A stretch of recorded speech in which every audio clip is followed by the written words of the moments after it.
주소로 내원하신 분들을 위해서 영상을 좀 찍어보려 합니다. 이제 외상이나 잇몸병 그리고 충치 등으로 앞니가 이제 빠진 경우에 해당하는데요.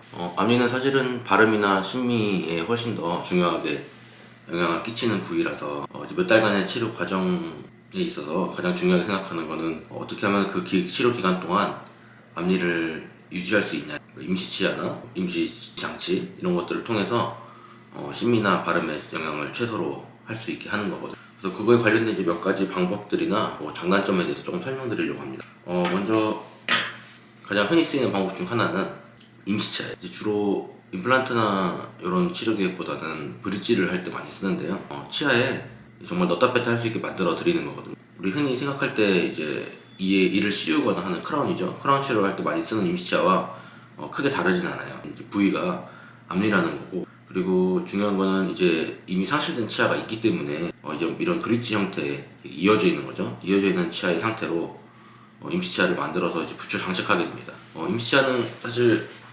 임플란트 하나, 이제 이렇게 치아가 하나만 빠진 경우 여기를 이제 임플란트로 계획을 세웠다 하는 경우에는 사용할 수 없어요. 왜냐면은 임시치아는 기본적으로 치아에 붙어야 되고, 그러려면은 이제 상실된 부위 양쪽에 있는 치아가 형태가 다듬어져 있어야 되거든요.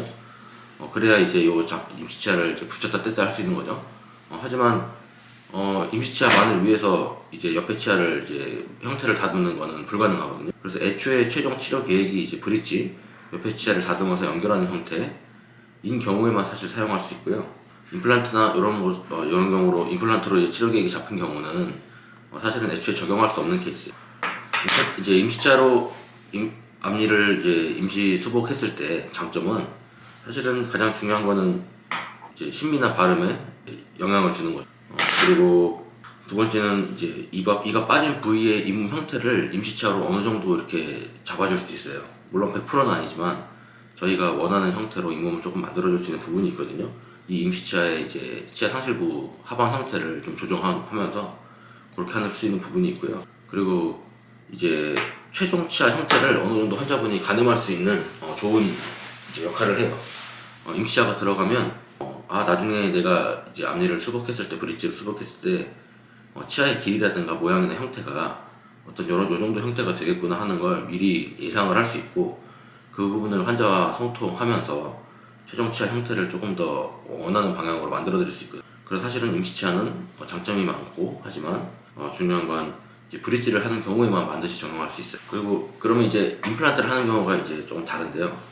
만약에 이제 가운데 이렇게 치아가 빠져서 임플란트를 하는 경우 이제 한 수개월, 3개월에서 4개월 정도 기간이 필요하거든요. 그 경우에 이제 또 두 번째 많이 쓰는 방법은 이런 플리퍼라는 장치. 플리퍼라는 장치는 이렇게 치아 입안에 넣었다가 뺐다가 할 수 있게 제작을 해드리는 거거든요. 그래서 앞에서 보면은 사실 이렇게 철사가 앞으로 걸려 있어야 되기 때문에 조금 심리적으로 이제 부담되는 경우들이 있어요. 웃을 때 이제 잇몸이 많이 보인다든가 하는 경우에는 이 철사까지 같이 보이게 되거든요. 그래서 이 부분에 대한 불편감을 호소하시는 분들이 좀 있어요. 그리고 두 번째는 이게 아무래도 이제 유지력을 옆에 치아들의 안쪽에서 같이 얻는 부분이 있기 때문에 이 부분이 유지력을 얻기 위해서 점점 커지게 되면 이 발음에 좀 영향을 주기는 해요. 왜냐면 이게 두께가 있거든요. 그래서 기존에 원래 구강 상태보다 이쪽 부분이 조금 더 잇몸이 두꺼워지는 형태를 갖기 때문에 바람이 샌다든가 하는 증상을 호소하시는 분들도 있어요. 하지만 이 플리퍼의 가장 좋은 장점 중 하나는 내가 원할 때 끼고 원할 때 뺄 수 있거든요. 그러니까 평소에는 집에서 혼자 계실 때는 빼고 계시다가 뭔가 이제 사람을 만난다던가 앞니가 필요한 경우에 장착해서 사용할 수 있는 거예요. 그래서 탈착이 가능한 건 이제 큰 장점이기는 해요. 또 사실 다른 방법들은 이에다가 접착을 통해서 하기 때문에 내가 원하지 않는 타이밍에 그 장치가 떨어지거나 이제 파손될 수 있거든요. 하지만 플리퍼는 그런 위험이 조금은 적어요. 넣다 뺐다는 장치이기 때문에 기본적으로 내가 필요한 경우에만 사용을 할 수 있기 때문에 내가 만약에 앞니를 실수로 다른 방법을 통해서 임시로 수복을 해놨는데 떨어졌다. 그럼 치과에 사실 내원하기 어려운 경우들도 가끔 있거든요. 그럼 이제 앞니가 없는 상태로 뭔가 활동을 하셔야 되는데 플리퍼는 그런 면에서 매우 유용합니다. 내가 필요한 경우에만 쓰면 되니까. 물론 이 플리퍼라는 장치도 이제 깨지지 않는 건 아니에요. 이제 아래 치아와 너무 깊게 물리는 분들은 이 살색으로 되어 있는 이 레진 파트가 계속 씹히면서 깨지기도 하거든요. 그러면 가끔 재제작을 하기도 합니다. 그리고 애초에 이 부분이 너무 이제 깊게 물리시는 분들은 애초에 이제 플리퍼로 제작하는 게 불가능한 경우도 있어요.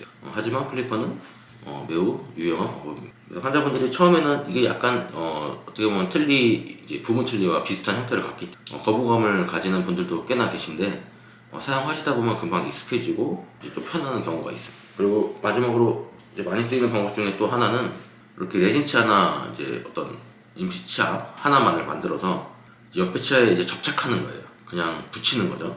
가치를 하나 따로 독립시킨 다음에 좀 더 이제 간결하게 할 수 있고 임플란트가 계획된 상태에서 할 수 있죠. 이제 플리퍼와 비슷하게 옆에 치아를 건들지 않고 하는 거니까. 근데 이제 임시치아와 비교해 보면은 접착력 조절이 조금은 어려워요. 왜냐면 이 붙이는 힘을 적당히 조절하지 못하면 너무 쉽게 탈락할 거고 너무 세게 붙이면 나중에 제거할 때 매우 어려움을 겪을. 그래서 그 접착력 자체를 조절하는데 꽤나 어려움을 겪어요.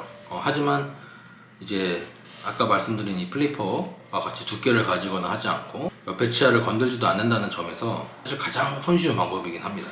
보강이 필요하면은 이제 접착제를 양쪽에 발라서 붙이는 방식 이외에 안쪽에 철사를 연결하기도 하고요. 사실 접착력을 조금씩 보강해서 어느 정도 밸런스를 맞출 수 있는 방법들은 좀 있어요. 그래서 사실은 이게 매우 나이스한 방법이긴 합니다. 그래서 이제 총 정리를 해보면요. 앞니가 이제 빠져서 뭔가 치료를 앞두고 있는 경우에 임시치아, 넣다 뺐다는 플리퍼, 이제 치아 옆에 병렬로 연결하는 방법, 와이어 템포러리 이렇게 접착해서 붙이는 거죠. 이런 방법들을 사용할 수 있고요.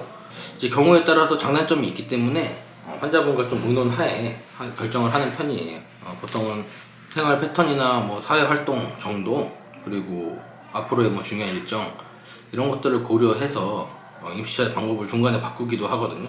그래서 그런 거에 맞춰서 좀 장단점을 설명드리고 이제 그거에 맞는 방법으로 앞니가 없는 치료 기간 동안 사회 활동을 유지하고 이제 보이는 것과 이제 발음 이런 것들에 손실이 없도록 하고 있습니다. 네, 오늘 내용은 여기까지입니다. 감사합니다.